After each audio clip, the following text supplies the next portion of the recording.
30-minute presentation for 45 hours. And we will have one.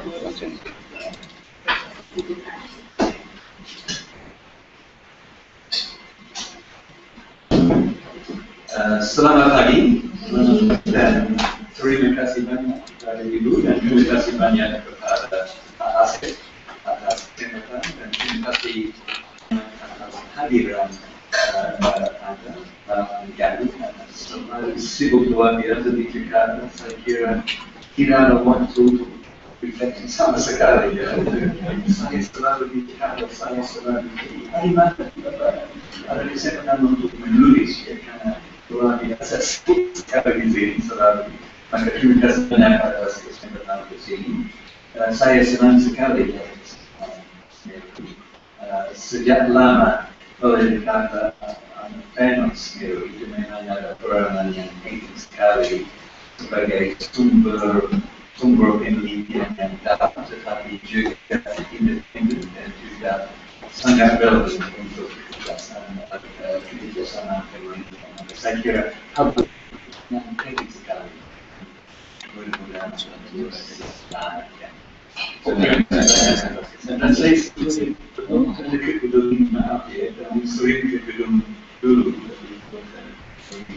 Saya senang sekali. And I'm a big admirer of SMERU. So, ya ini memang sebagai dikatakan ini promosi company itu lah. Ini karena setiap tahun mungkin conference di Canberra Indonesia itu mulai tahun 1983 dan setiap tahun lalu itu update ke 31 dan sejak tahun 1988 ada buku yang hasil proceeding dari itu juga. So ini buku ke beberapa muncul dan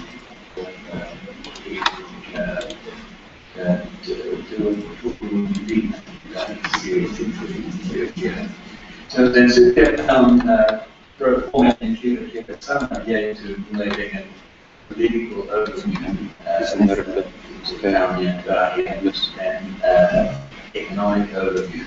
Terus setelah dari ini hadis yang pertama, setelah itu ada kami dibagi tim untuk berusaha dari dalam dan tim tahun lalu adalah ini Regional Dynamics Decentralized Indonesia. Yang topik itu memang sangat gampang ya, sangat jelas oleh karena sudah 12 tahun lalu, sudah 12 tahun sejak Indonesia mulai proses otonomi daerah.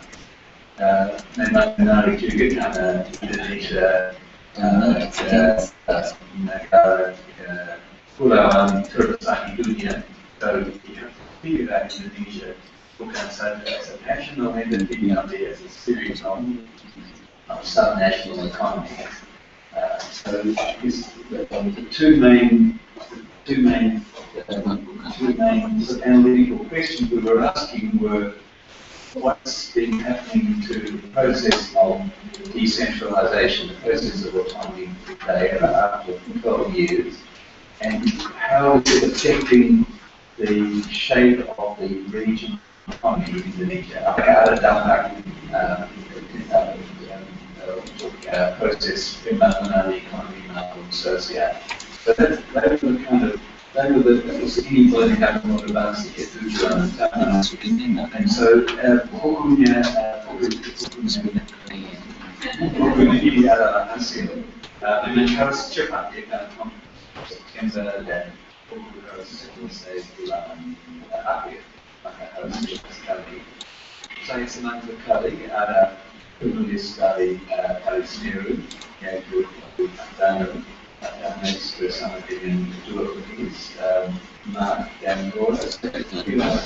Mark dan Laura sekarang tidak di SMERU. Laura and Mark kembali ke Eropa. Ya, tapi ya kami senang sekali ada kesempatan Big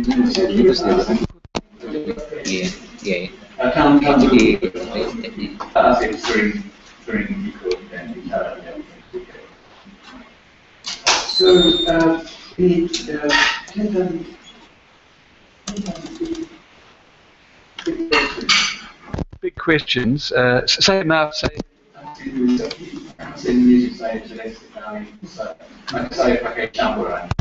Bahasa kangaroo, bahasa kangaroo. Dan mohon juga sangat info kalau ada yang kurang jelas silakan diambil langsung ya.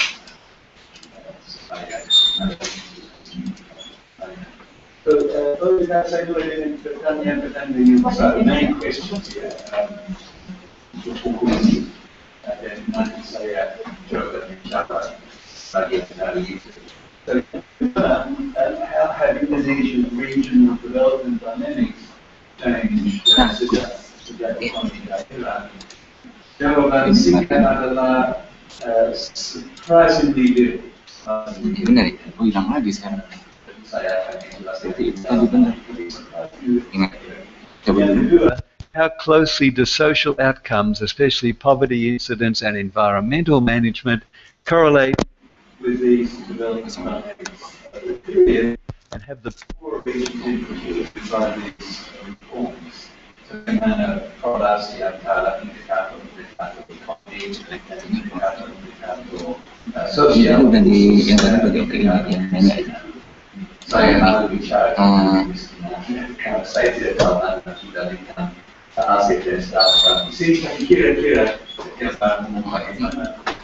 And general kesimpulan singkat, the question is they follow quite closely, surprisingly closely, and the differences between the outcomes in the era of democracy and the era of Memang agak ditarik.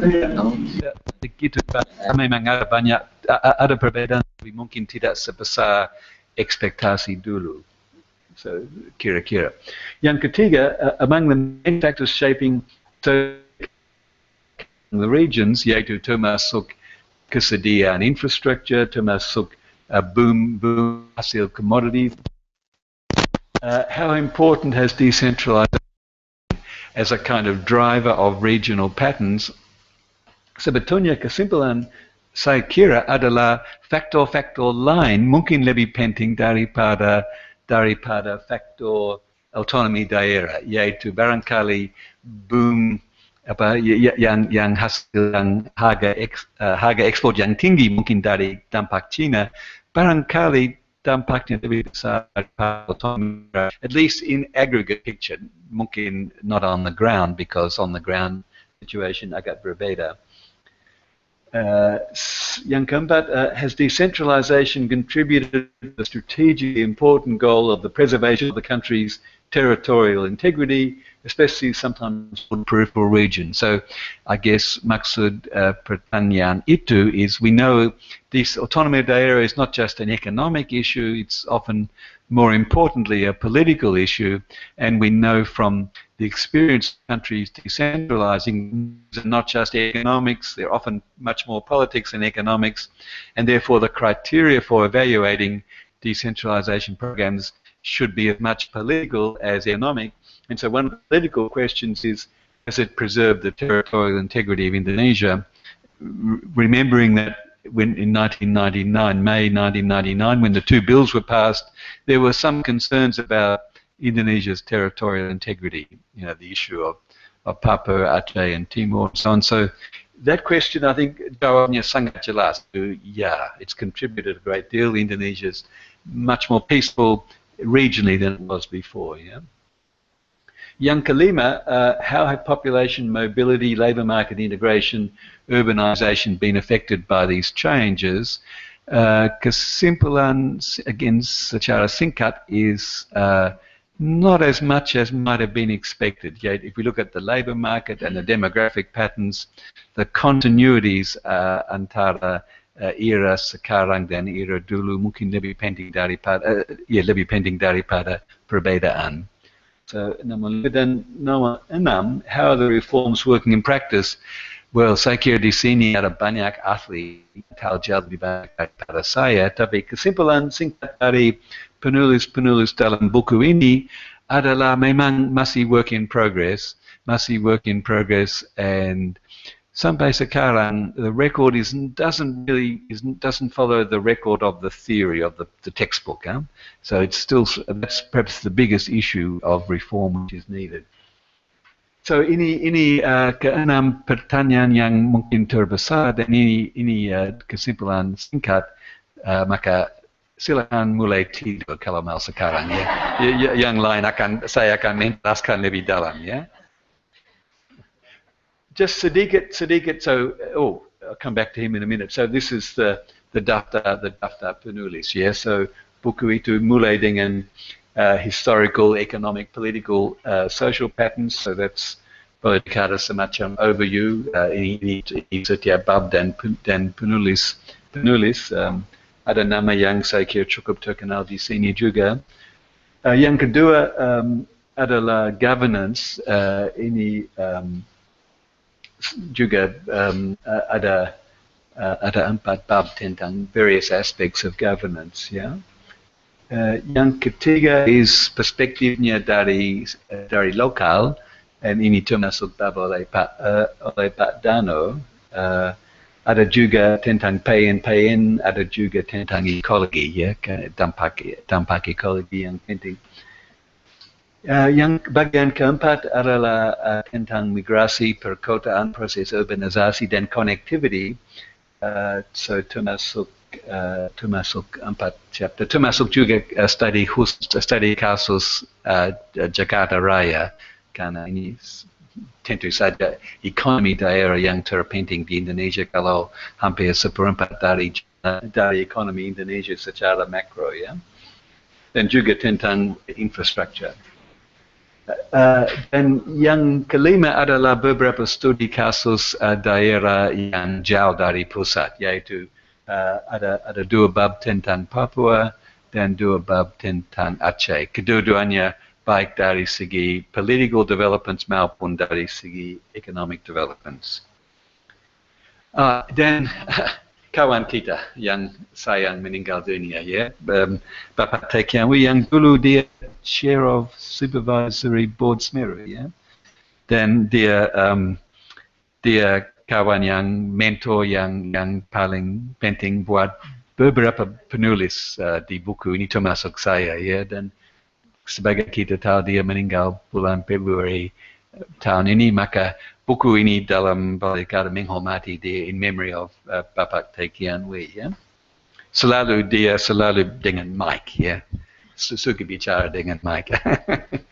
So, dan ini jelas ini, that's the paper yang terpenting, ya, the world's largest archipelagic state. Sebetulnya saya dulu bekerja sedikit tentang ekonomi daerah di Indonesia pada tahun 80-an. Saya mengkoordinasikan semacam proyek penelitian yang terdiri dari survei perekonomian provinsi, dan ada buku yang cukup tebal, ya, tentang ada survei setiap ekonomi provinsi di Indonesia, ya, tahun 70-an. Dan beberapa tahun lalu saya juga ada buku tentang ekonomi daerah Philippines bersama dengan Arsenio Valifaka. So saya bukan spesialis dalam topik ini, tapi boleh dikata I'm interested in the topic a bit. So the context, well, konteksnya cukup jelas, ya, tapi it's important to remember the context when we're thinking about the issues. So, as we know, Indonesia's the world's largest archipelagic state.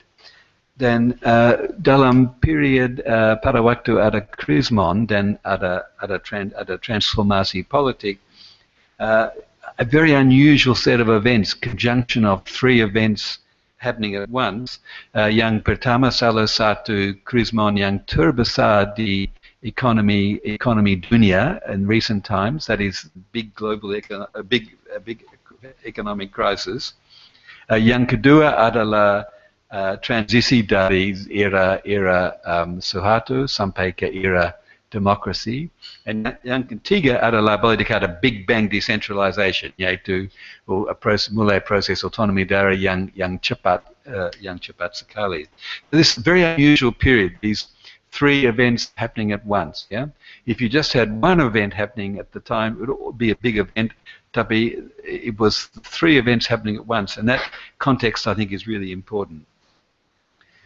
Context kedua, I like this quote dari Clifford Geertz. Yeah, Clifford Geertz, the famous anthropologist. Geertz bilang Indonesia is archipelagic in geography, eclectic in civilization, heterogeneous in culture. Indonesia flourishes when it accepts and capitalizes on its diversity and disintegrates when it denies and suppresses it. So sentiment memang dia sangat relevant untuk framework ya, tentang decentralization. Yang ketiga adalah quote dari colleague saya di ANU, mungkin quote yang controversial ya, but this is from Professor Robert Cribb. He said, a glance at the map might seem enough to suggest the improbability of Indonesia. I guess maksud dia, he's not trying to say that Indonesia should disintegrate, he's just trying to say it's unusual given the, the arbitrary, the peta-peta, the garis-garis yang boleh dikata arbitrary dari zaman kolonial. So, it's an unusual country, a bit like this new book by this lady, Elizabeth Pisani, Indonesia, what's it called, judulnya? The improbable Indonesia, etc., the improbable nation. So that's the kind of thinking, I guess. Maksud Indonesia harus khawatir, harus fikir tentang ekonomi daerah lebih banyak daripada negara lain oleh karena it's unusual geography. Ya. So, dan konteks yang keempat yang relevant adalah tentang theory. Kita tahu bahwa ada theory tentang fiscal federalism. And the menurut theory itu, the assumpsi adalah governance quality akan lebih maju, akan lebih baik in a decentralized environment for two reasons. This is the menurut theory, yeah? The first reason is that the closer the government is to the local community, the more likely there is to be accountability for that government, in theory. And secondly, the argument is that there will be ada persaingan antara daerah, berarti the regions with the best quality governance are the regions yang paling maju, yeah, because they attract the lebih banyak investasi, lebih banyak, skills dan orang dan sebagainya. So that's the theory, and that's useful theory to keep in mind. As we will see later, Indonesia doesn't follow theory yet, but maybe it will. Yes, please. No, please. I'd like interruptions.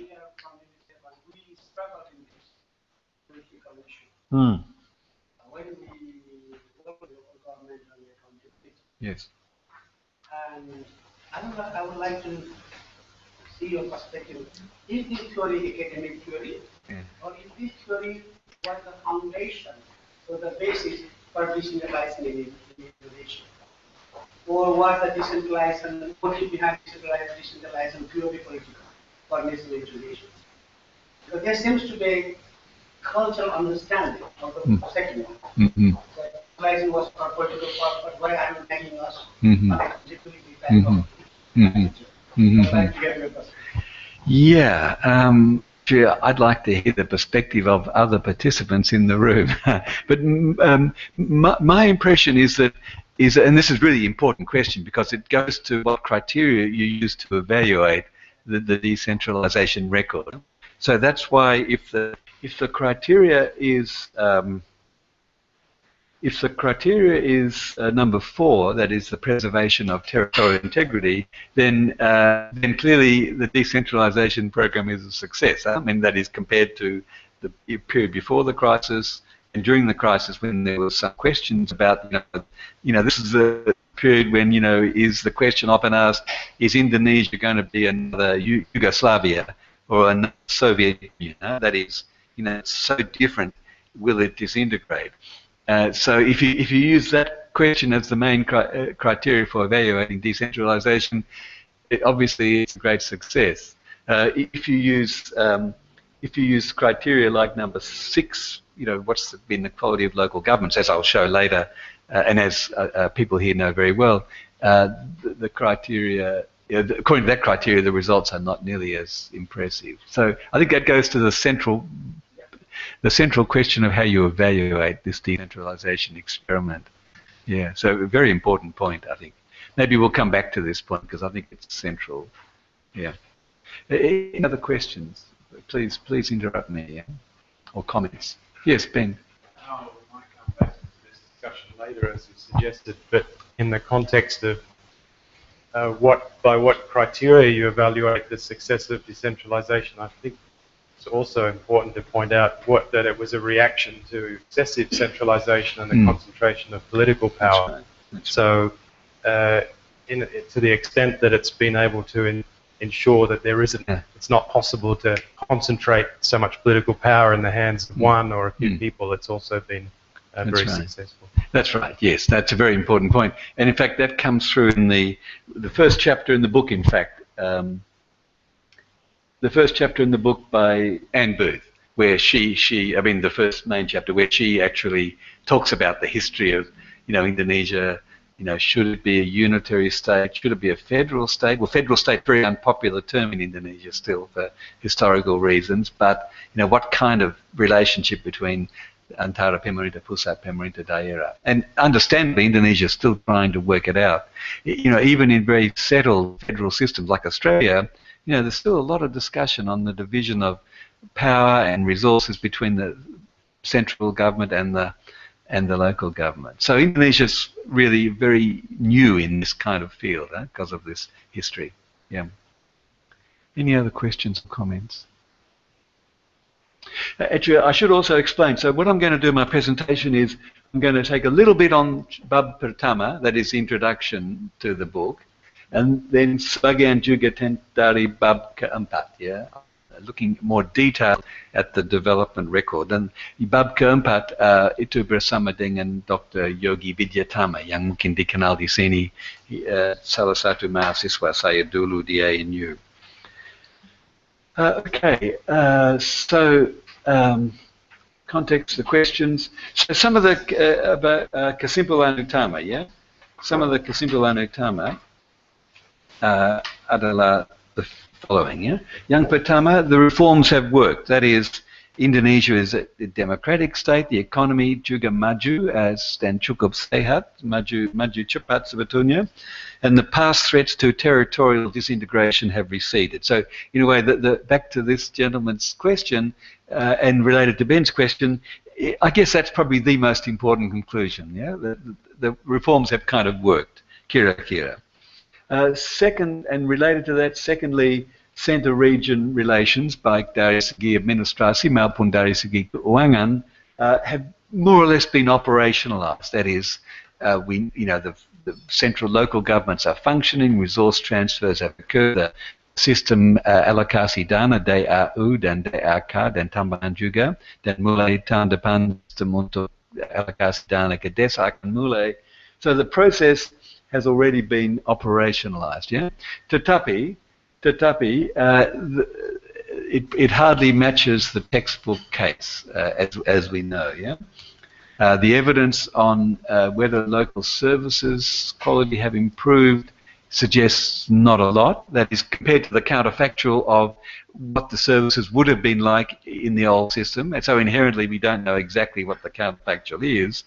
But if you look at the trends, assuming a sort of normal trajectory, the quality of local services on various indicators hasn't improved very much. The evidence also suggests that local government spending on salaries and overheads have increased quite quickly, I guess, as people here would know very well. Tentang KKN daerah rupanya tetap sama mungkin, although as someone said in the conference, corruption has been democratized and decentralized, so maybe that's better than having centralized corruption. Tetapi masalah masih ada. So the expected improvement in governments from accountability at local level, according to several authors in the book, is that it hasn't changed.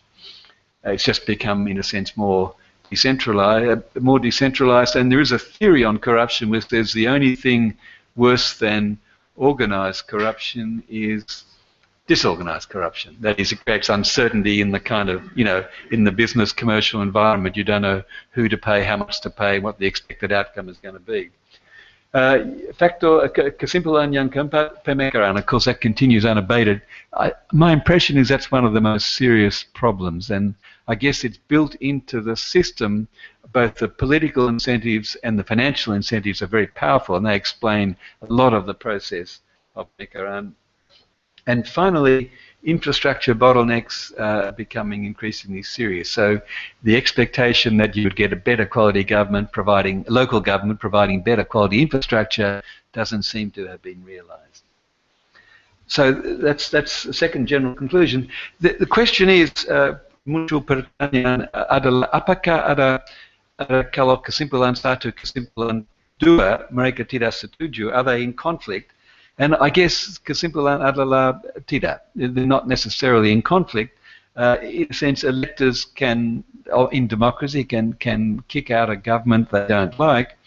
Indonesia is not the only country in the world where there's a lot of cases of poor government, of high levels of corruption in local government. So Indonesia has just become a normal country, in a sense, with decentralization and with very uneven local government quality. But I guess the question is, over time, without ongoing reforms, will electoral unhappiness jeopardize the decentralization progress? On all the surveys I've seen, masyarakat Indonesia memang betul-betul suka autonomy daerah. I guess the question in my mind is, over time, if the quality of local services doesn't improve, will community perceptions on local government decentralization change? So that's one and two. The third conclusion is that regional development patterns haven't changed as much as we might have expected. And so I'm going to talk about this question a bit more in the second part of my presentation. So the reason is that almost all regions, as we know, have experienced fairly rapid economic growth and social improvement since autonomy daerah mulai, yeah? And there doesn't seem to have been any increase in inter-regional inequality, at least at the provincial level. So this was one of the worries at the time of autonomy daerah. Apakah mungkin ada kenaikan antara daerah, yaitu daerah yang paling kuat akan maju lebih cepat daripada daerah yang lebih miskin? And the evidence seems to be that there's been no increase in inter-regional inequality. In fact, probably a small decrease. Pak Asep can tell us more about this, I think. Yeah, that's right. And so I was going to say, so the work, this is the conclusions I have for Antara Provinsi, tapi some current work I'm doing with Yogi Viditama, the Kabupaten, yeah, kesimpulan kira-kira sama, yeah, which is interesting, huh? So that's the third conclusion. Fourth conclusion is to emphasize the regional development agenda is about much more than center region hubungan antara pemerintah pusat maupun pemerintah daerah, baik dari segi administrasi maupun dari segi keuangan. So I give some examples of why the issue is much broader than just autonomy daerah. For example, regional integration requires efficient infrastructure. We know that Indonesian infrastructure expenditure, pengeluaran untuk infrastructure sebagai presentasi GDP sekarang sekitar separuh daripada zaman dulu dan sekitar separuh dari misalnya negara yang maju cepat di Asia, kawasan Asia Timur seperti China, seperti juga Thailand and Vietnam. So regional integration only works if you've got high quality infrastructure. Yeah?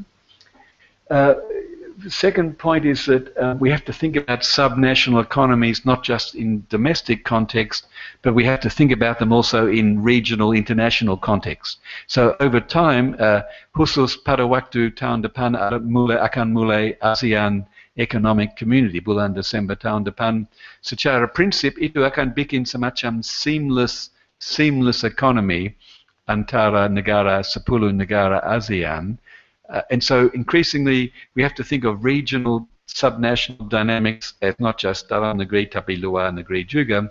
And as we know, because Indonesia has a lot of Western Indonesia actually is heavily integrated with neighbouring economies, Malaysia and Singapore, over time, as the national barriers to commerce decline, you'd expect there are going to be much more regional economies straddling international borders, yeah? So I think we're seeing that process. The best example, of course, is Batam, although Batam has not progressed as fast as people expected, but over time I think Western Indonesia is going to be much more integrated with other countries in the region, probably more than it will be integrated with Eastern Indonesia, because we know the infrastructure bottlenecks between East and West Indonesia masih tetap tinggi. Yeah? So you have to think about region not just nationally but internationally. Yeah? Third point is that, as I mentioned before, given Indonesia's diversity and the fact that it experiences these large external shocks, there are going to be uneven subnational impacts. So, for example, we know pada waktu ada Krismon tahun 97-98, we know there were very uneven regional impacts. In fact, I think Pak Asep menulis artikel tentang itu. Yeah? That is, modern sector finance, modern sector manufacturing, lokasi kebanyakan Jakarta Barat itu turun agak tajam, dan sektor-sektor ekonomi pertanian khusus yang orientasi ke ekspor sebetulnya maju because of the exchange rate story. And so when you get an economy as diverse as Indonesia and you get a big shock, you're going to get very uneven impacts. And so salah satu contoh beberapa tahun lalu, until recently, has been the commodity boom, di mana yang maju sebetulnya Kalimantan, especially Kalimantan, which I'll show you later, because of the impact of the commodity boom. And remember that Indonesia has only one exchange rate. If you think hypothetically, if you think of Indonesia, suppose each pulau-pulau yang utama mereka sendiri punya exchange rate sendiri, yeah? You think of a Sumatra rupiah and a Kalimantan rupiah and a Nusa Tenggara Barat rupiah. We know think about the experiment. What would happen is that during the commodity boom, the Kalimantan rupiah pasti akan naik cepat, yeah?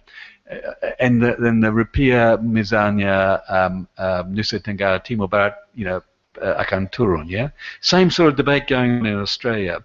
Australia Barat, kalau itu punya dollar sendiri, actually they want to secede, mereka mau menjadi independent because they got all this pertambangan. Dollar Australia Barat pasti akan naik, yeah? And dollar misalnya Australia Selatan Tasmania turun, yeah?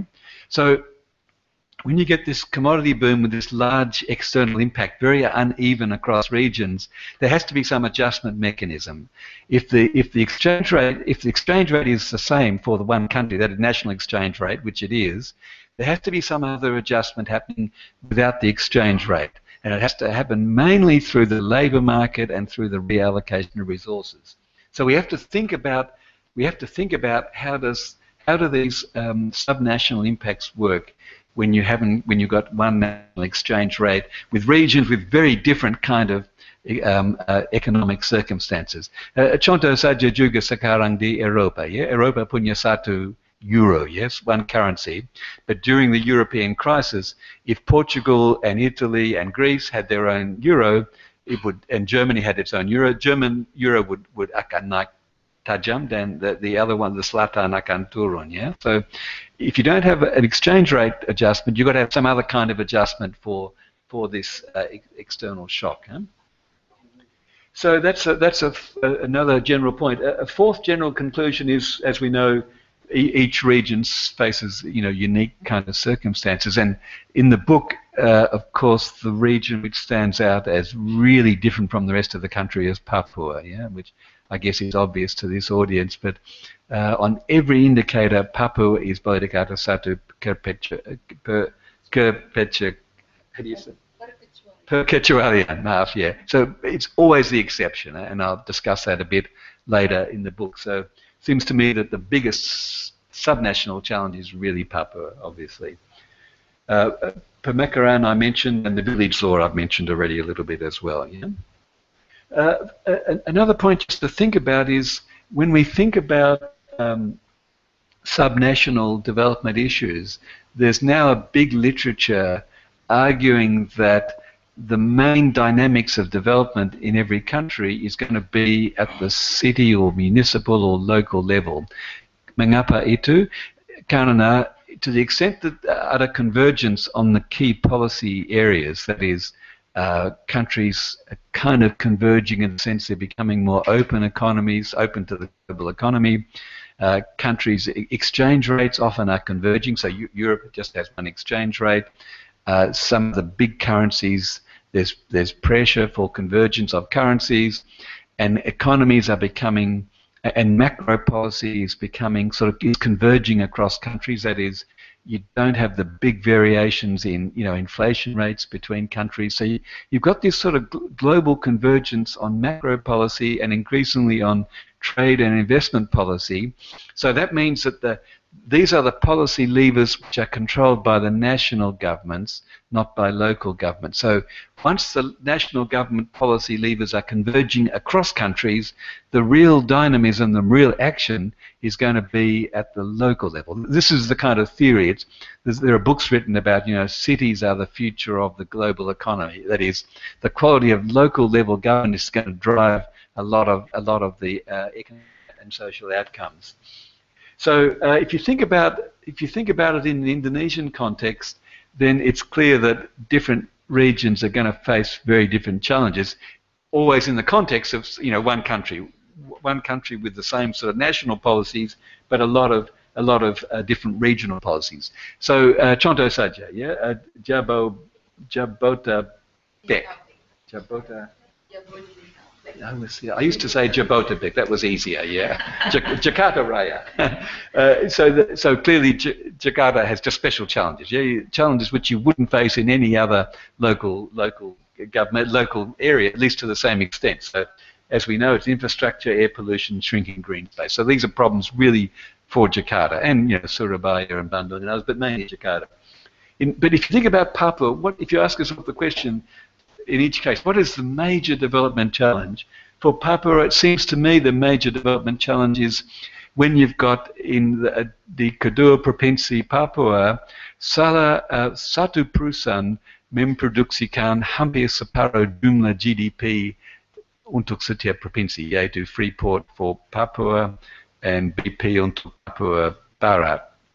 So clearly the main challenge is how to ensure this enclave development with dengan sektor pertambangan perusahaan raksasa, how to ensure that the benefits from this enclave development are spread throughout the rest of the regional economy. So that's quite different issue when you're thinking about Papua than when you're thinking about Jakarta. Yeah? And in addition, in Papua, as we know, it's not just the enclave nature of the development, but the fact that the inequality is also has an ethnic dimension because of the masyarakat lokal dibandingkan masyarakat pendatang. So you've got this very complicated enclave development challenge.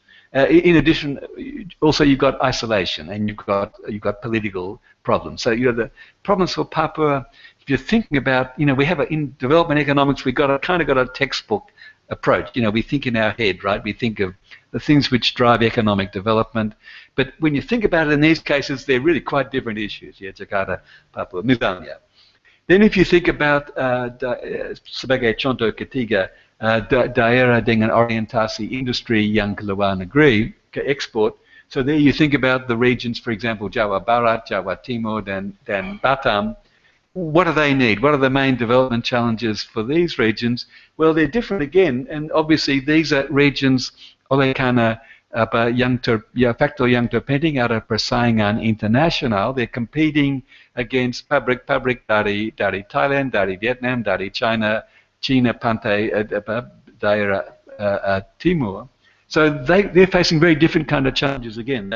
They've got to connect to the global production networks. Remember that kira-kira 50% jumlah pedagang antara negara ASEAN terdiri dari electronica, components and parts. So the main consideration for these regions is how to compete in global production networks. So it's efficiency of infrastructure and so on. Yeah, silakan Bu. Related to Papua, so the government already answered the problem Yeah, related to Papua, the government already answered the problem by establishing the OTSUS, the Daerah Otonomi Khusus Yep. For Papua. Mm-hmm. So we know that during the implementation of OTSUS, a lot of money have been disbursed to Papua and West Papua provinces, and the amount of money is actually really overwhelming. Mm-hmm. But we haven't really seen, or we only see like a very minor improvement in the welfare, but also the participation of the people in Papua. So the issue is like, it's not, what happened with the assumption coming from the national government about the situation in the local context. Yeah. So I think that's a really memang penting sekali topicnya, and I don't know much about it. I don't know enough about Papua to be able to comment. In the book ada dua bab tentang Papua, satu tentang ekonomi oleh Budi Reso, sama staff dulu di sini Umbu Raya, and then the politics oleh Sydney Jones and Gillian Nolan.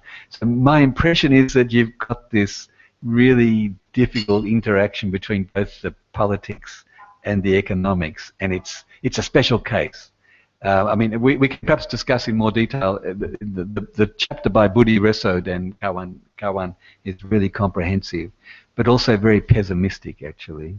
I guess the emphasis, at least the authors, is, I guess, if I can summarize their argument, the political scientists are arguing that Jakarta has been meddling in Papuan politics too much, first of all. Secondly, that the gap between the governance quality in the urban areas and the isolated highland areas is very large, and the real problems seem to be in highland areas at Menurut Mereka.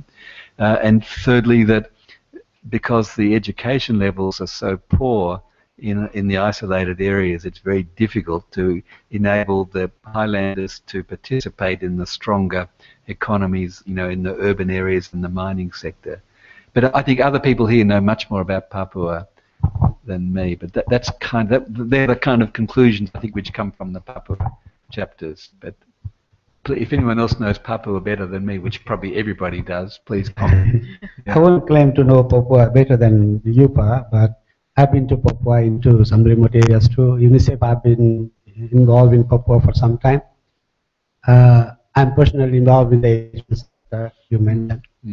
Papua is special, and I share your observation. But as we walk up from the aisle to the national governance, we feel that somehow Papua is not unique. There is a kind of a common trend, and if I can summarize, and if I can be a bit provocative, it almost feels that it's not decentralization, it is multiplication of centers. Every decentralized level seems to behave as a center in itself, disconnected from its constituents. If the argument was the center was too far removed from the constituents, that meaning the people, and decentralization was supposed to help it, it doesn't seem to have happened. At all levels, there seems to be a disconnect between its constituents for electorate and the center, and it's visible both physically and also in the way people interact at all levels, not only in Papua. Obviously, it is very distinct in Papua. The district headquarters is completely different than the village 1 kilometer out district headquarters.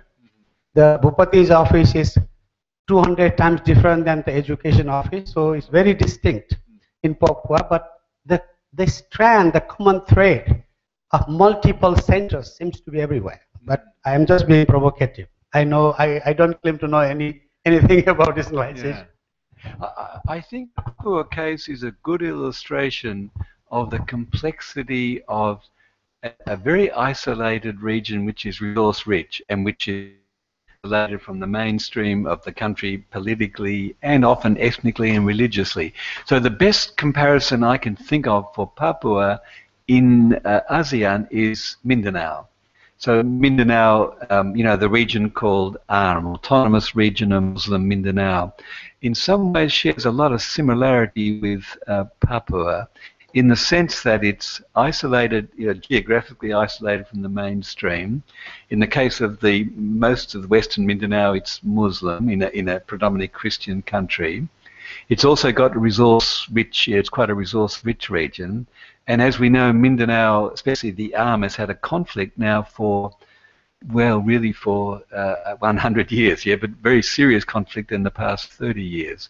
So I think this is partly emblematic of a special set of circumstances which happen in quite a few other countries where you've got this disconnect between the centre and the local, combined with the resource-rich region. So that we know that, the resource curse argument, that the political argument for distribution of rents becomes more complicated. So, and then of course Papua has a history which is different, Indonesia later as well. That's a bit special. In the book there's a lot of discussion. In fact, the 2 chapters on Papua, I think, are 2 of the best in the book. Yeah. Silakan. Maybe one thing, if we are talking about Papua, about the service provision in Papua, we also need to focus on not only on the supply side, which is the procurement of the services by the government, but also from the demand side, and that is the user itself, right? Especially in the mountains. So even if the government provide good services, the demand is low. Why? Because it's not served by locals. Mountains, they expect that the services, for example, teachers or the doctors, is locals. Now that is one challenge. So I think one of the challenges is that you need to change the mindset of the Papuans that they should also get the services from others other than their let me call it tribals. Because let's say if the education at the primary level, maybe it's possible to have locals being the teachers of that community, but moving forward, for example, in the secondary. That is another problem. And also, if you look at the doctors, even if the government of Papua is successful in distributing the doctors, but not many will use their services because of this problem. Yes. Yeah, thanks. Yes, good. Thank you very much. I think that's a very relevant comment. In fact, for anyone interested who hasn't read the literature on Papua, the earlier literature, I recommend 2 books by my good friend Chris Manning. He wrote a book on the Papua economy with Ross Garno from ANU in the 1970s, and then he wrote another monograph on the Papua economy with the late Michael Rumbiak in the late 1980s. They're very useful historical materials. Also, I highly recommend a paper recently written, this book which everyone's talking about called Why Nations Fail, Asimoglu and Robinson. Robinson, the second author, has written a paper called Why Regions Fail, and it's a case study of Mindanao. I think it has a lot of relevance for Papua, the special circumstances of Papua. Okay, just thinking about the subnational agenda a bit more. So, Satu Dua Tiga Contoh. So then resource-rich regions, they have special challenges also. Clearly, if you're, especially say a region like Kalimantan, but also Papua, you've got to manage a fragile economy, and you've got an environmental concern, but you've also got a fiscal concern. That is, you want to make sure that the resources from the mining sector are transferred back into the rest of the for an efficient fiscal mechanism. And so fiscal issues and environmental issues become much more important for a resource-rich region than for a resource-poor region. And the final issue which comes out in the book is the difference between East and Western Indonesia. And the question is, how do you handle this? So, again, a big and complex issue, but Clearly, there have to be transfers from richer to poor regions, which kind of happens in Indonesia, although not a lot. Secondly, we know that the migration patterns, it comes out in the book as well, the migration patterns are very clear. So people migrate out of poverty. That is, there's this long-term migration from east to west in Indonesia. And thirdly, obviously, there can be much more local potential with creative local governments in building on local comparative advantage. So these 5 examples are just trying to illustrate the diversity of challenges in thinking about subnational development once you take the national government policy parameters as more or less fixed. Okay, so that's bagian pertama presentasi, tapi bagian paling kecil tapi waktunya lebih dari separuh. So maybe I go a little bit faster, but please mohon tunggu ini. Second part is based on chapter 4 of the book, and this is the chapter I feel a bit more knowledgeable, a bit more comfortable about. And this is jointly written with Yogi, some of you. We thought we'd call it something called hares and tortoises. So the question we're trying to ask is, which regions yang mana maju lebih cepat dan yang maju, and mana mengenai korelasi antara kemajuan ekonomi dan kemajuan sosial. So we're trying to give a broad overview of regions, mulai di provinsi, and then setelah analysis di daerah provinsi kita ke kabupaten, ya. Find the hares now? Ada, tetapi the hares boleh dikata cukup cepat. The hares. The tortoises are sebetulnya agak cepat, and the hares are cepat, tapi perbedaan kecepatan tidak begitu banyak. So one of the conclusions, actually, thank you for asking the question. One of the conclusions is, there aren't really hares and tortoises. They're just sort of the tortoises are quite fast, and the hares aren't that fast. So but thank you very much for asking that very important question. I'll explain. Mudah-mudahan saya bisa menjelaskan. So give me 5 minutes, and kalau masih bingung, saya harus menjelaskan lebih dalam. Okay, so here's the question. So this is kind of what I've been saying. Which are the rich regions? Which are the poorest? Are the richest regions now? Apakah yang paling maju sekarang sama dengan yang paling maju pada tahun 90-an dan misalnya pada tahun 70-an?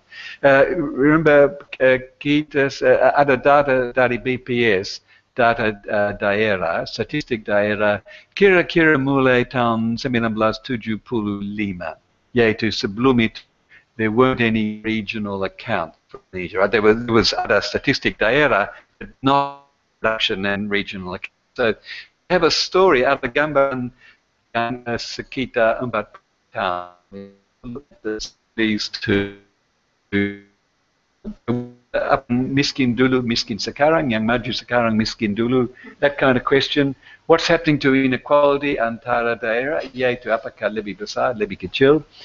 And bagaimana korelasi antara yang kemajuan ekonomi dan tingkat kemiskinan, and apakah jawabnya sama kalau analisisnya berdasarkan provinsi dan berdasarkan kabupaten?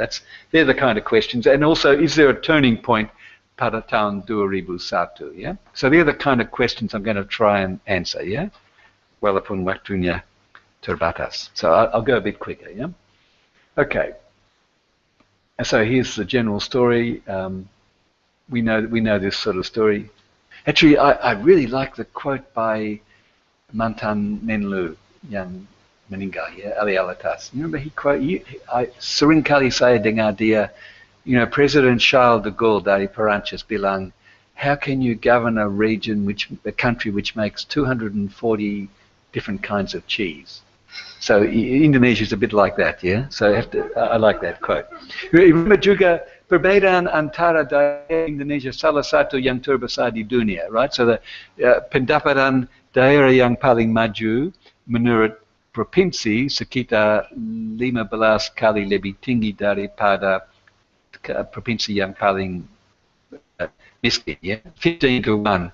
Kalau menurut kabupaten itu kira-kira 50 ke 1. Biggest in the world. Looking at China, looking at India, Brazil, you know, the big developing countries, I think Indonesia salah satu yang terbesar di dunia, yeah, depending on how you measure it. And also just a reminder that when we're dealing with this kind of analysis over time, ada masalah oleh karena batasan sering dirubah, yaitu proses pemekaran artinya kabupaten dan provinsi sekarang sangat berbeda dengan kabupaten provinsi dulu. So the way you have to handle that is you have to consolidate the data back to the original boundaries, yeah? Because otherwise you can't compare provinsi sekarang dengan provinsi tahun 70-an.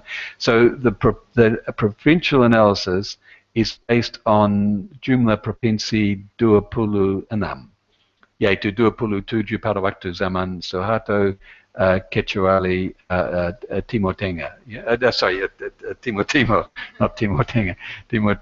So it's 26 provinces, yeah, because you have to do that to be consistent over time. And sama juga untuk kabupaten, you have to go back to the jumlah kabupaten pada awal sebelum otonomi daerah, yeah. And fortunately, BPS gives you that kind of concordance. That is, you can.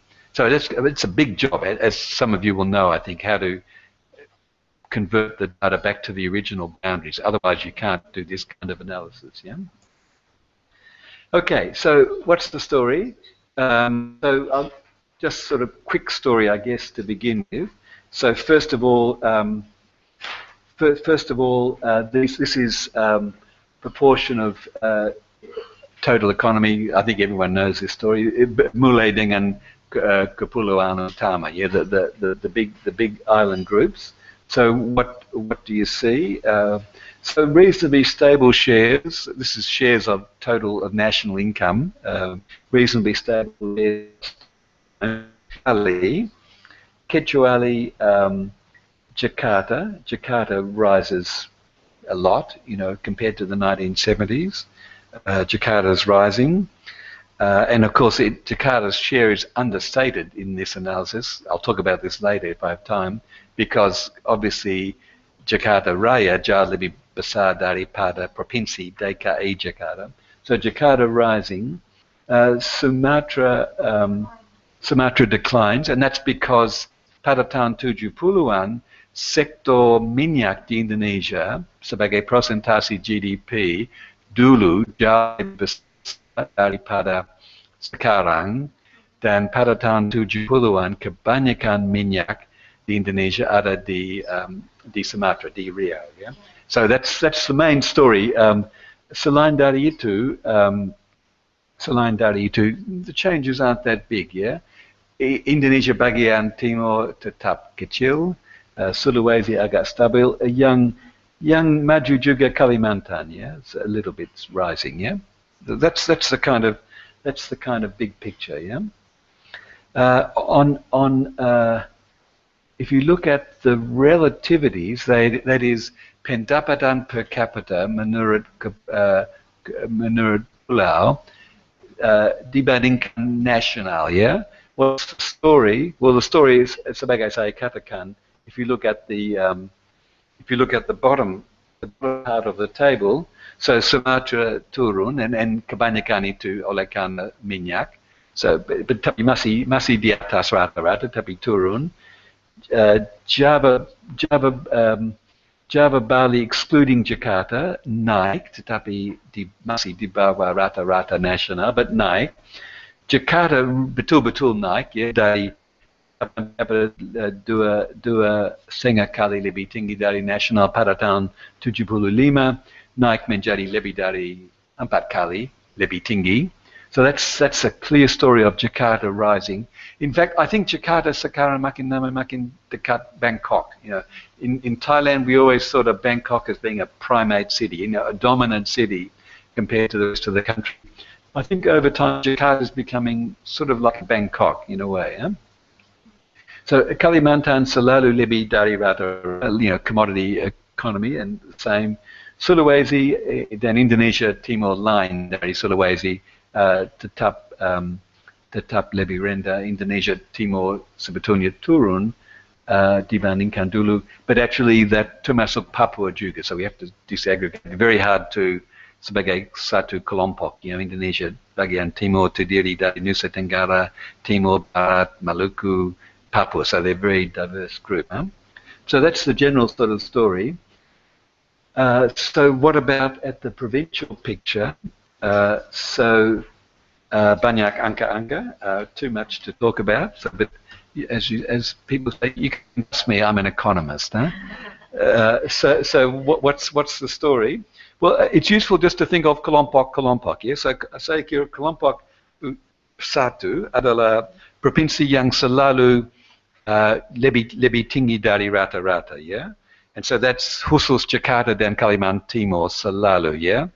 Tetapi juga Riau, yaitu minyak, and Papua, well, semacam special case oleh karena banyak masalah, tapi secara aggregate itu masih lebih dari, jauh lebih dari rata-rata. So, kelompok satu terdiri dari 4 daerah, and that's the story is ibu kota, yaitu Jakarta, sama daerah yang punya banyak sumber daya alam, natural resources.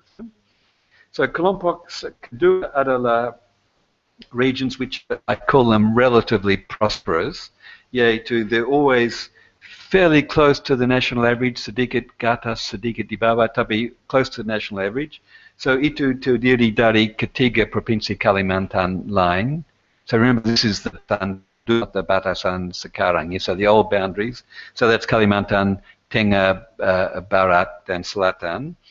Jawa, Jawa Barat, Jawa Timur, Bali, Sumatera Utara, Selatan, Barat, and Jambi. So they're kind of what I call relatively fairly close to the national average.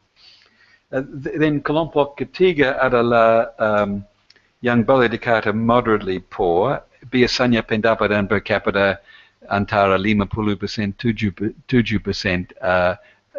pendapatan per capita nasional. So ini termasuk Jawa Tengah, Yogyakarta, semua Sulawesi dan Lampung. Kelompok keempat yang paling miskin, that is di bawah 50% dari nasional. So that's Timur, NTT Timur Barat, walaupun Timur NTT Barat dan Timur memang diverging, termasuk Maluku dan termasuk Bengkulu. Dan satu provinsi which is impossible to classify, I think, is menurut itu is Aceh. Karena Aceh dulu tinggi, karena dulu ada gas, artinya pendapatan per capita cukup tinggi, terus ada konflik, so it's very hard, impossible to classify Aceh. But that's kira-kira, so I'm thinking of kelima kelompok itu, first of all. Bagaimana mengenai dinamika selama hampir 40 tahun, ya? So one way of looking at that is to look at this quadrant, so this is just a standard sort of technique for presenting the results. So on the vertical axis, we have the percentage change in GRP per capita relative to the national average, dibandingkan rata-rata nasional laju pertumbuhan. This is relative increase in income. And on the horizontal axis is initial income, yaitu pendapatan per capita pada tahun 1975. So, kesimpulan adalah kalau ada provinsi yang terletak di top kanan, that is pendapatan per capita initially lebih dari rata-rata dan maju lebih cepat. So guess what? Hanya ada satu, the ibu kota, So that's the best place to be. You initially lebih tinggi dan pada awal dan maju lebih cepat, And the worst one to be is quadrant di bawah kiri, So that's initially lebih miskin dari rata-rata dan kemajuan juga lebih lambat, terima kasih. So that's kind of the tortoise. So the top is the hare, although they're relatively not very fast hares, and the bottom is only quite fast tortoises, Yep. And then the other, so this is kalau ada di quadrant satu di atas kanan atau quadrant ke ketiga di bawah kiri, that means that inequality is going to be unequalizing, yeah, because yang maju lebih maju, yang miskin tidak maju secepat. So the equalizing growth is the quadrant ke atas 2 and 4. Yeah, so that means kalau atas kiri, it means initially per capita di bawah rata-rata tapi maju lebih cepat, and quadrant keempat, it means initially lebih rata-rata tapi kemajuan lambat.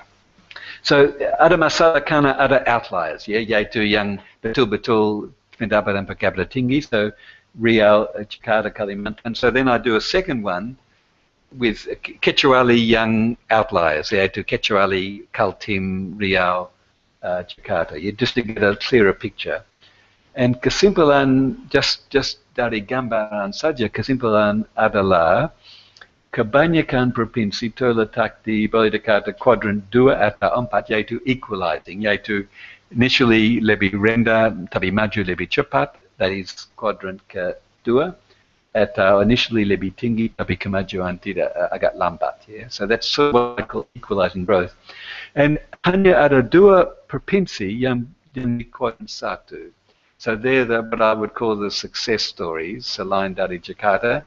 And ini hanya sebetulnya 2. That's Jawa Timur and Sumatera Utara. Yeah. On the other hand, the ones at the bottom, yang quadrant ketiga, you have to worry about tentu saja NTT. Yeah, it's a real exception. Yeah, yaitu jauh di bawah on both indicators. Yang lain sort of fairly close to the origin. Yeah. But also some outliers. Jawa Tengah is puzzling outlier as well, yeah? Okay, so apakah kira-kira jelas? Yeah, okay, so let's continue. Huh? So then another question, selalu yang pertanyaan yang terpenting is mengapa, not what happened, but why it happened, yeah?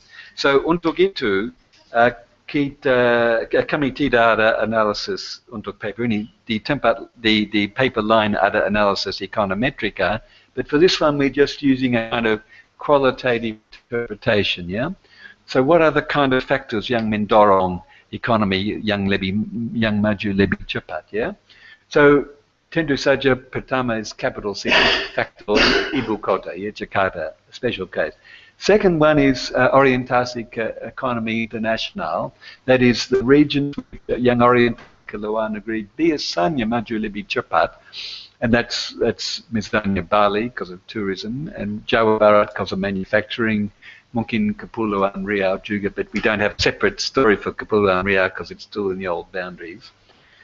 Third factor is natural resources, but it can be volatile. We know there's a resource maybe a resource curse as well as a resource blessing. So Kalimantan seems to be more a resource blessing, Papua seems to be more a resource curse, yeah?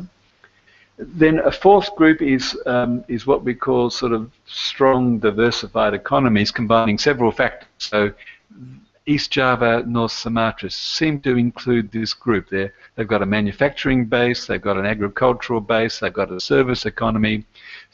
Some of you may know the book in the 1990s by some of my ANU colleagues on the economy of Jawa Timur, Howard Dick, Jamie Mackey, Jim Fox. So the kesimpulan mereka adalah economy Jawa Timur was one of the most diversified economies in Indonesia because it has this range of economic activities, a capital city, a manufacturing sector, quite a strong agricultural sector, quite a strong service economy.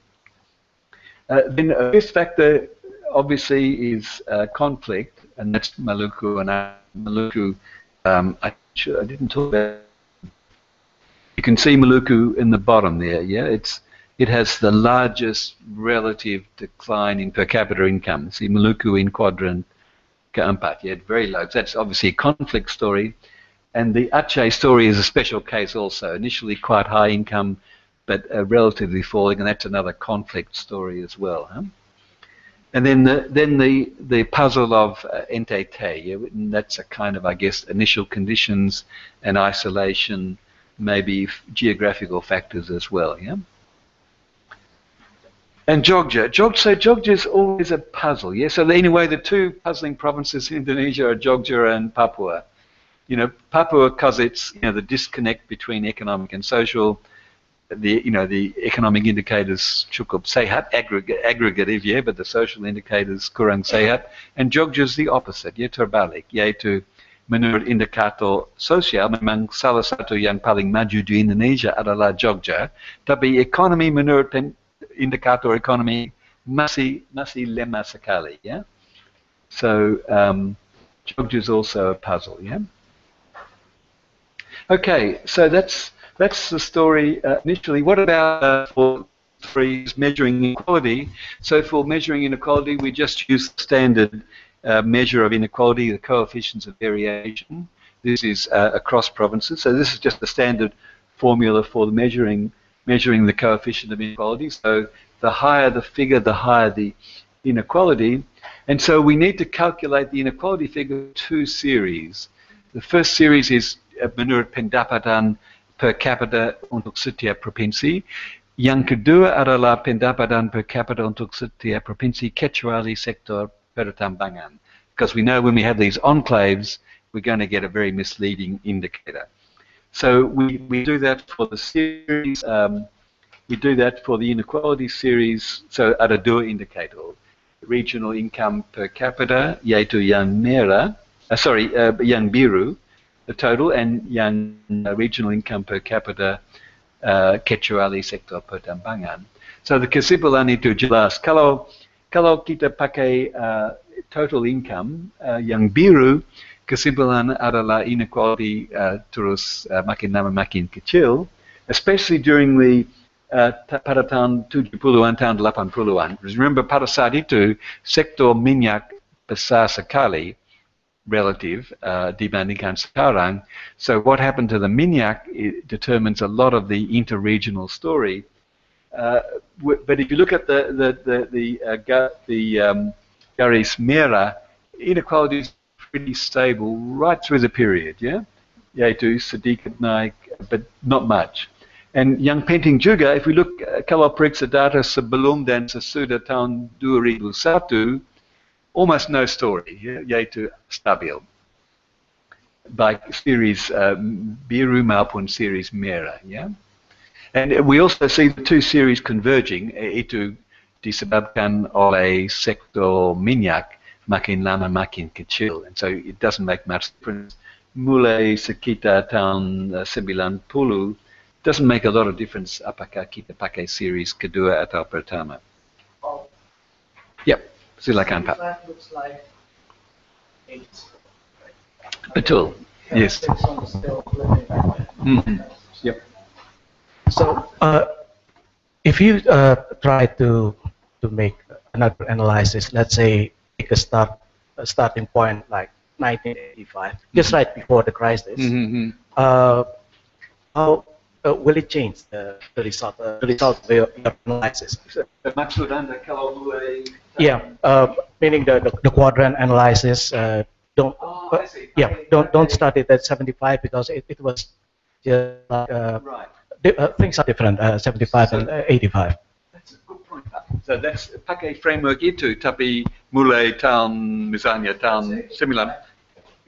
That's a good point, and I think the answer is there'll be a big difference untuk sektor yang punya minyak.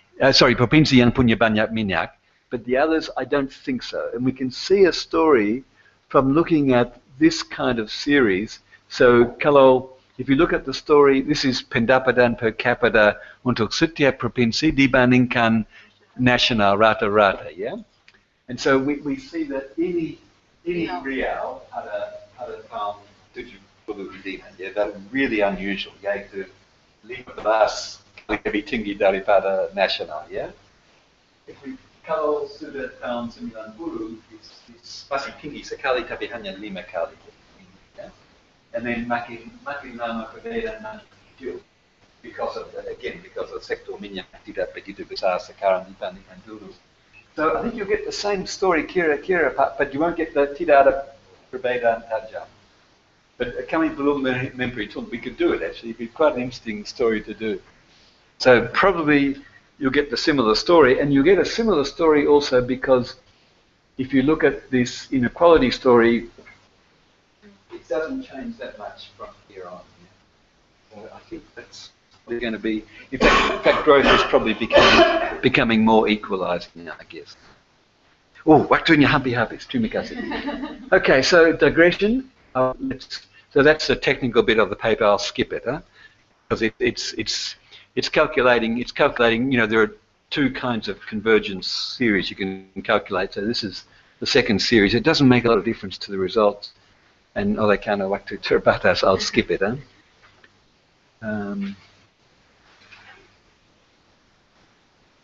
Okay, so returning to the provincial story, bagaimana mengenai korelasi antara indikator ekonomi dan indikator sosial. So we can choose various kinds of social indicators, or just secara singkat kami pilih kemiskinan. We could choose education or health or a HDI composite index. Story doesn't change a lot actually, and kemiskinan is in a way the most widely used social indicator, I guess. So we asked the question. Is per capita income a good guide to general living standards and social indicators? So comparing the levels and also comparing the changes. So bagaimana mengenai indicators yaitu baik perubahan maupun tingkatnya. Yeah. So we look at the period for the provinces sebelum Krismon dan sesudah Krismon, yaitu kami pilih tahun 96 sebelum Krismon dan tahun 2011 setelah Krismon. And that's partly because, as Pak Asif knows this better than anybody, but we don't really have good figures for kemiskinan untuk semua provinsi mulai tahun berapa ya Pak? Tahun 80, wasn't it? Because the small provinces didn't have a large enough in the Susanas to get a really good poverty estimate, right?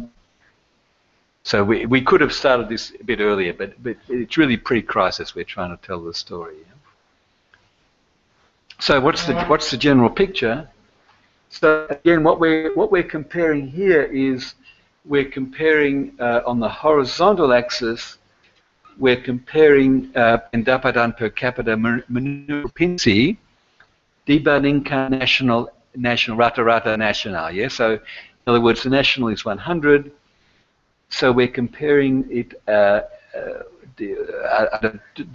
dua tahun, ada tahun 96 dan tahun 2001, and then against the vertical axis is the poverty rate untuk tahun-tahun sama, yaitu tahun 96 dan tahun 2011. Sekali lagi dibandingkan nasional, ya. Yeah? So contoh saja, ya. Yeah? Just to explain this a little bit, this is kind of two variables, 2 years. Yes, a little bit complicated. So, for example, this is saying that Kalimantan in yang merah tahun 96, so it's saying that Kalimantan pendapatan per capita hampir 4 kali lebih tinggi daripada nasional. And it's saying that kemiskinan Kalimantan jauh di bawah nasional, sekitar 50%, right? So then bagaimana mengenai perubahan antara kedua tahun ini? So it's saying that income pendapatan per capita Kaltim naik dibandingkan nasional, tapi kemiskinan dibandingkan nasional agak kemiskinan antara nasional kira-kira tetap. Perlu saya mengulangi? In the back, can you hear me okay? So that's kind of telling you the story. Huh? This is the relative income. This is the first observation that income and poverty tahun 96, and this is tahun 2011. So it's measuring these two variables by the comparison at points in time maupun perubahan. Yeah. That means that let's say that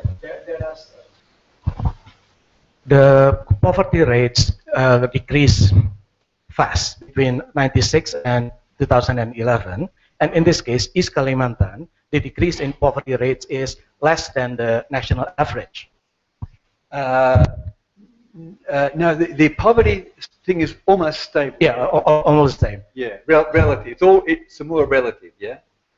The poverty figure is basically relative to national average, very stable, huh?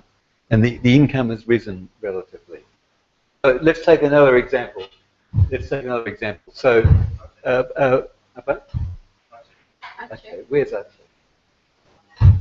That's right, a big change. Good choice. Yeah. So this is saying that in 1996, Aceh's per capita income was double national average. Yeah, this point, and its poverty was below the national average. Then in 2011, it's been a total transformation. So its per capita income is now below the national average, right? And its poverty is above the national average. So then I guess the asumsi selalu adalah kalau tetap di kuadran sama itu sesuai dengan hypothesis. Yeah, that is that if you're above average income, you'll have below average poverty, and if you have an increasing relative income, you'll have decreasing relative poverty. Kira, yeah? So then you have to explain the kind of outliers, the ones that do not move as you expect. Huh? So one of the important ones is Papua. Yeah?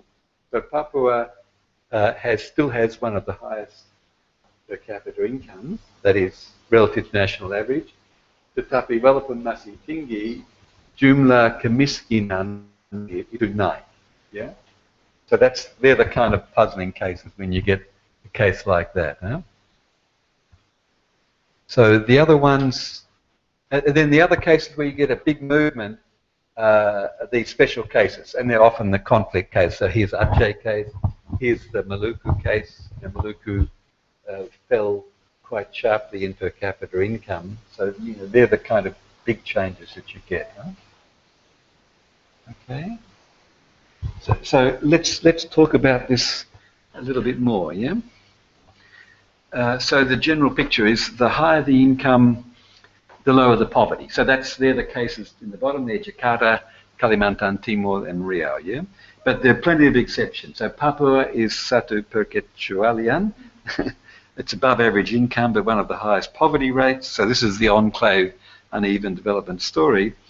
Yang juga menarik adalah provinsi dengan pendapatan per capita boleh dikatakan rata-rata, tapi tingkat kemiskinan rendah sekali. So I think one of the most interesting cases, salah satu yang paling menarik adalah Bali. Yeah, the Bali's per capita income kira-kira is sort of right on the national average now, tapi tingkat kemiskinan salah satu yang paling rendah. So they're the kind of interesting cases that you want to study a bit more about. What is it about its development which makes it, much more egalitarian kind of outcome? So that's the story. Yeah, that's the story. Sorry, at provincial level. And then the changes over time. That's right. So I discussed that already. Yeah, changes over time. So the picture is more mixed. So Papua is unusual. Aceh is unusual. Maluku, NTT unusual. Bali. So they're the kind of cases you want to look particular. So if a province follows the national average on both indicators, there's no real story to tell. It's the interesting story when you get an outlier. Yeah. Okay, just 5 minutes. Oh, okay. So digging deeper. So the final part of the paper is mafia. Saya bicara terlalu banyak. So the final part of the paper is going analysis sampai sekarang provinsi. Yeah. What about kabupaten? So the kabupaten story is really complex lagi. So I probably haven't got time to talk about it. I think. What do you think, Boo? Yeah. I think it takes more than alokasi waktu saya. No, it's okay. I know we have to finish at jam 11. Saya juga harus pergi jam 11. So just sedikit secara singkat tentang kabupaten, yeah. So first of all, the data are only for a short period. Karena statistik kabupaten mulai sekitar tahun 90-an, yeah. That's the first point. Second point, jumlah kabupaten banyak sekali. Even at the batasan dulu, the boundaries, the old boundaries, daripada new boundaries. So we have to be very careful how we interpret, because we're consolidating all the kabupaten data back to the pre-autonomy daerah boundary. So when we use a name, we mean the name dari dulu, bukan nama sekarang, yeah? So interpretasi harus hati. But what's the kind of story? Well, this is just secara singkat saja. What's the kind of story? Well, first of all, just secara singkat. Again, you can trust me. I'm an economist. So if you look at the richest, this is kabupaten dengan per capita income paling tinggi pada tahun 99 sebelum otonomi daerah, dan tahun 2011, yaitu setelah otonomi daerah sudah 10 tahun. So top 10, then bottom 10, yeah? So just to give a kind of impression overall. So what do you find? So first of all, the top 10 is consistent. That is, it's kebanyakan Jakarta. This is di bawah provinsi, Jakarta, Kalimantan Timur, also Kediri, yeah, untuk yang suka rokok kretek, Kediri, Batam juga, and some of the Papua districts yang punya sektor pertambangan. Yang paling miskin itu kebanyakan NTT dominates, yeah, but also some of Maluku and some of Papua, yeah. So that's the kind of story for pendapatan per capita. Then you can ask the same story for jumlah kemiskinan, persentase kemiskinan, and you get a kind of similar story. Whereas biasanya the income pendapatan per capita paling tinggi, kemiskinan paling rendah. It doesn't always follow exactly, but the general story is fairly similar. So then, sorry, saya waktunya terbatas, saya cepat, yeah, but then to go story on pendapatan per capita. So this is showing, this ini peta tahun 99 dan tahun 2011, yeah. So what's the story? Well, artinya yang paling hitam is yang paling maju, yeah. That is pendapatan per capita paling tinggi, yeah. And paling kuning is, kuning is paling miskin. So if you look at just visually, perubahan tidak begitu tajam, yeah. That is, the richer ones before are the richer ones now, kira-kira, yeah. And the same sort of story for poverty. So this is persentase yang miskin. So artinya yang paling hitam is paling miskin, and kuning is kemiskinan kecil, ya, paling sejahtera, ya, terima kasih. And so you don't get a change antara daerah. Yeah, it's fairly stable. So I haven't got time to discuss this, but that's what we conclude. And then you can do another story. Now you can use pakai quadrant ini susah because itu banyak kabupaten. So you don't get much of a conclusion. Kecuali most of the kabupaten yang dekat origin. Yeah. Yeah, silakan. Sorry, I talked much. But then you get these outliers. So the outliers in genetic. So this is Batak, this is Papua, and this is any. So you get the kind of outliers that you kind of expect. So more news and news. So that's the kind of you get for. You can try and remove the outliers and tell another story, but I don't think I have time. But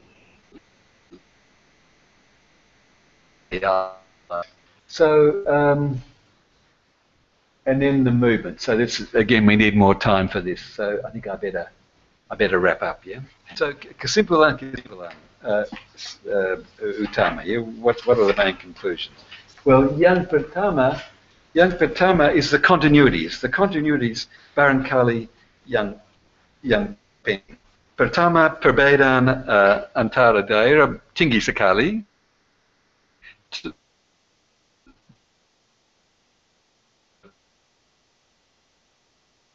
The bottom here, so large differences. Yang kedua, perbedaan antara Barat dan Timur tetap ada, yaitu Barat umumnya ada perkecualian juga, tapi pada umumnya lebih maju, lebih tinggi pendapatan per capita, lebih maju. So the East antara Barat Timur masih ada, ya. Yang betul-betul miskin NTT dan NTB dulu pendapatan per capita hampir sama, sekarang cukup berbeda. So NTT, and then NTT and Maluku and Papua seem to be the biggest development challenges comparatively. Yeah? Yang keempat, indikator ekonomi, indikator sosial, kira-kira dekat, that is pendapatan per capita lebih tinggi, kemiskinan lebih rendah, dan perubahan lebih cepat, kemiskinan turun lebih cepat. Untuk inequality, kira-kira stabil, baik provinsi maupun kabupaten, especially kecuali sektor pertambangan. Indonesia sebetulnya berbeda juga dibandingkan China dan India. Di India perbedaan di China perbedaan antara daerah kawasan timur dan kawasan barat makin lama makin tinggi sekali. Di India juga menurut penelitiannya perbedaan antara yang maju dan yang tidak maju makin lama makin besar. So walaupun perbedaan Indonesia agak tinggi, itu agak stabil, ya. So it differs from China and India. Yang keenam is Jakarta is kind of unusual, special case. It's lebih maju terus daripada the rest of the country, yeah. So does the story change if the unit of analysis is kabupaten rather than province? The major conclusions tetap kira-kira sama, yaitu a fairly strong relationship between economic and social indicators and a fairly stable pattern of inequality. So it doesn't change the story fundamentally if you use the province or the kabupaten, yeah? Apakah ada dampak otonomi daerah, yaitu apakah sebelum dan sesudah tahun 2011 ada perbedaan tajam? Kesimpulan tidak. There's not a lot of difference on almost any indicator, economical, social levels or changes. It doesn't seem to be a big impact from otonomi daerah. Well, apakah kita harus heran karena tidak ada dampak? I don't think we have to. First of all, it's still very early days. It takes a long time, as we were discussing before, for institutional change to occur. It's still, very early days. We have to think of the process autonomy daerah as think in terms of dasawasa daripada tahunan. You need a long time to think about it. And as I mentioned, a lot of other factors affect regional dynamics, the commodity boom, infrastructure, dan lain-lain. So other factors are also relevant, yeah? And for further information, have a look at that. And terima kasih banyak. Sorry, it's...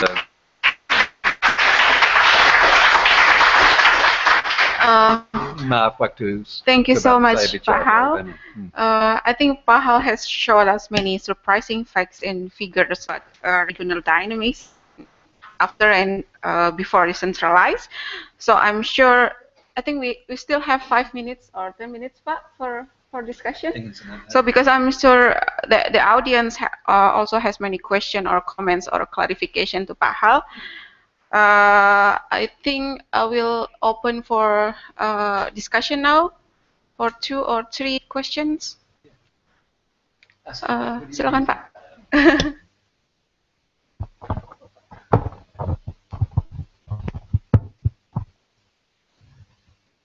Thank you, Bapak. It's very comprehensive. Regional autonomy. I have 2 comments. The first one, in general, I agree with you that it's a continuity, before and after decentralization, except perhaps for inequality, because you limit inequality only to regional inequality. If we look at the overall inequality at the household level, there is an apparent significant change in the trend which is increasing after decentralization. I have looked into the issue, and it's spread over all the regions, meaning inequality within regions increase quite fast, although across region it's stable. I wonder if it has to do with decentralization or not. What's your perspective on that? Secondly, I'm interested with the special cases, regions like Papua and Mindanao, which you said they are isolated, resource rich. Yeah. What would happen to these special regions if they become independent country? Will they be better or become worse off? Yeah. Thank you.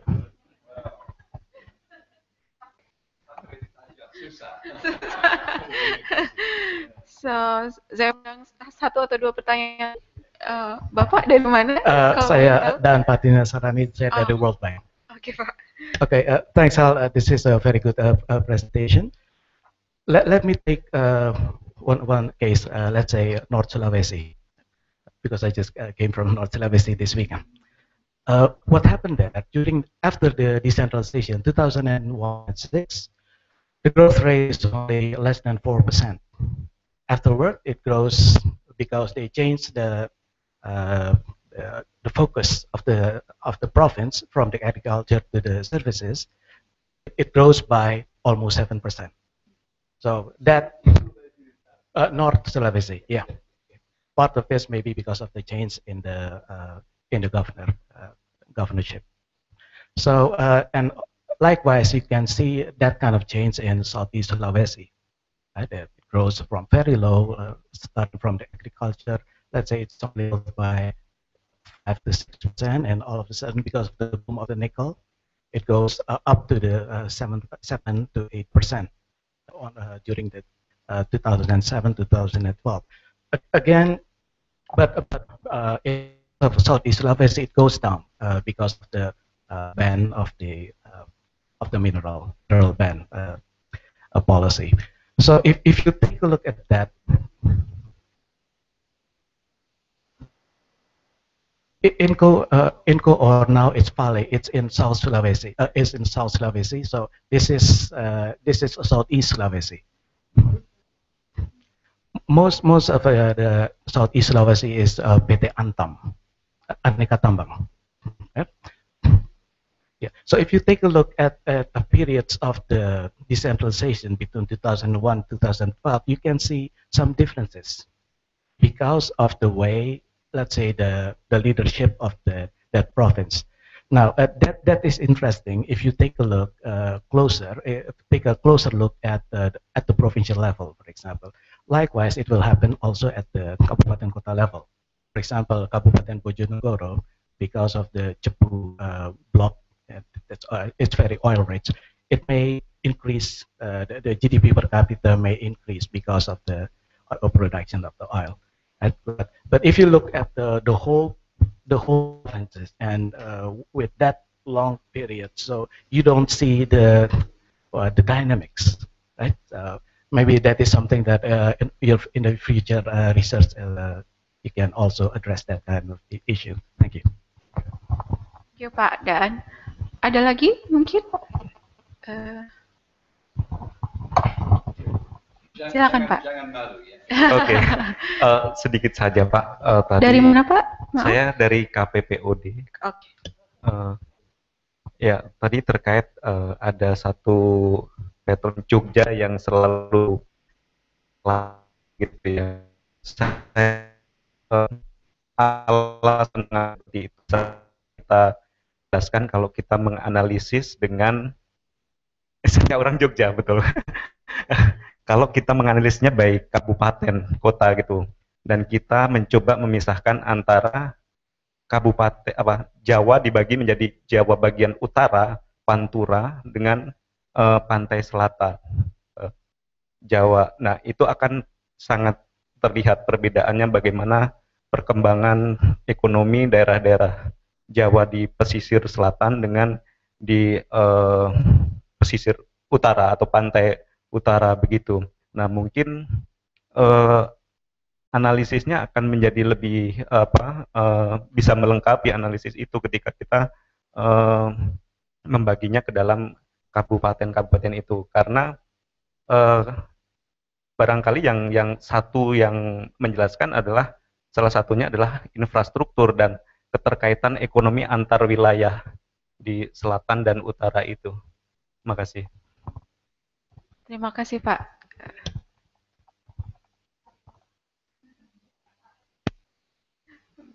Terima kasih banyak atas semua pertanyaan sangat menarik dan saya tidak ada jawaban, tapi saya coba ya. Ya, memang yang saya kira yang penting adalah poin pertama dari Pak Asep. Walaupun inequality antara daerah stabil, inequality secara nasional naik, dan bagaimana rekonsiliasi antara kedua trend itu ya. So you know more about this than me, Pat, so I'd like to turn the question back. But here's my guess. So it means, I guess, I haven't seen a decomposition, but I think Matthew's Weipoy has done a decomposition, the tile index. So the inequality between regions is, not much impact, which is consistent with our story. So therefore, the inequality within regions is increasing. So is the inequality within regions increasing? Is that a national story, or does it differ by region? So here's my hypothesis. Tell me if I'm looking salah, yeah? My hypothesis is that there are probably 3 or 4 factors which are explaining this national increase. So the first one is the labour market story, to do with segmentation of the labour market between the ones yang dapat gaji yang lebih tinggi and the informal sector di luar. So if that's one of the stories, that's a kind of national story which doesn't apply to provinces. Kecuali kalau ada provinsi dengan more liberal labour laws, maybe, question mark, but I don't know the story enough to answer. Second explanation, my guess is the commodity boom has had an unequalising effect. We know that the 70s boom and the commodity boom recently were different, yeah? 70s commodity boom first was one commodity, that is minyak. It was one firm, basically, Pertamina, and it was one pajak, that it was central government. And the central government was, although there was ada KKN, banyak pendapatan dari boom minyak kembali ke daerah desa sektor pertanian. So if you think about, I'm just going to look this through now for a paper I'm writing actually, but if you think about the commodity boom recently, it's different in all 4 respects. It's not just one commodity, it's various. It's palm oil and batu bara and others, and gas. Secondly, it's occurring with in a decentralized system, not a centralized system. That is, that more of the revenue is going to local government, not just to the Pemerintah Pusat. Thirdly, the revenue is diffuse. It's not just going to one firm, yaitu Pertamina, but going to various different firms, baik nasional maupun milik negara maupun asing. And fourthly, I'm guessing the recycling effect dari boom minyak dulu in the recent period, there's not been as much recycling into the productivity supply side investments that occurred, as we know, in the 70s, especially in this productivity increasing rural infrastructure sector. So why do this is just a thought experiment? I haven't seen it, but the Gini was very stable nationally in the 70s, right? It almost didn't change, and then it began to increase. In fact, we know it began to increase pada pertengahan tahun 90-an before the Krisma, and then it jatuh, then naik lagi. So my guess is the commodity boom contributed because it was unequalizing more dibandingkan dulu.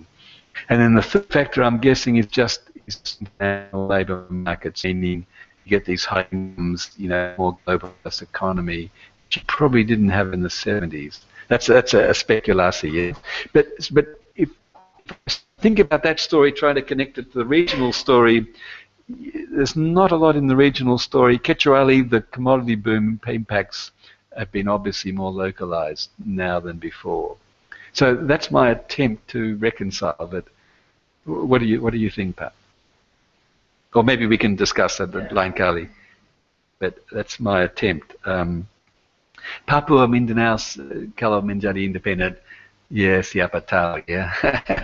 I mean, my guess is that it's always going to depend on the quality of local government. I've been working on the Philippines a bit lately, and the ARM, the Autonomous Region of Muslim Mindanao, You know, if you look at the Philippine subnational data, it's always poorer, but it's become much, much poorer relatively. You know, the book I did with Asi Balisakan showed that very clearly. And got a lot of autonomy, has more autonomy than Papua has, I think. So it's not clear that autonomy means better quality governance, and therefore would independence mean better quality governments, becoming an independent country? Seems to me the evidence is not clear, but a really interesting question. Yeah, now on this general question of this Sulawesi Utara, Tenggara and so on, I think what's really interesting, and it links to the question on dari si orang Jogja. I'd like to see more stories analysing the impact of high quality governance on local economic development. Saya kira perlu studi khusus untuk beberapa daerah. Ya, maybe mungkin KPPUD sudah mulai proses itu. Ya, but for example, contoh saja saya dengar si Ibu Wali Kota Surabaya, siapa namanya? Everyone says, you know, she's doing a wonderful. I'd like to see, and you know, cases where there's been clear cases of high quality governance. Has it had a local impact? Because I guess if it's just one term local government, not necessarily, yeah, because you need this sort of credible commitment policy. You need investors have to think this is a permanent change in institutional settings, not a temporary change with one personality after the mayor goes. It goes. More case studies of what happens when you get these high quality local you know, the Wali Kotas and Bupati, to see what happens. Yeah, and I haven't seen. I saya dengar banyak, but saya belum baca banyak penelitian. I think that's one of the most interesting research agendas now for Indonesia, looking at the local level, and that links both to the Sulawesi story and to the Jogja story, I think. But yeah, I have to think about that some more. Terima kasih. Thank you, Pak Hal. Terima kasih juga atas pertanyaan dan komen dari teman-teman. So I think we have to conclude this seminar now. So my conclusion is this book is, like Pak Asep said, it's really comprehensive in elaborating regional dynamics.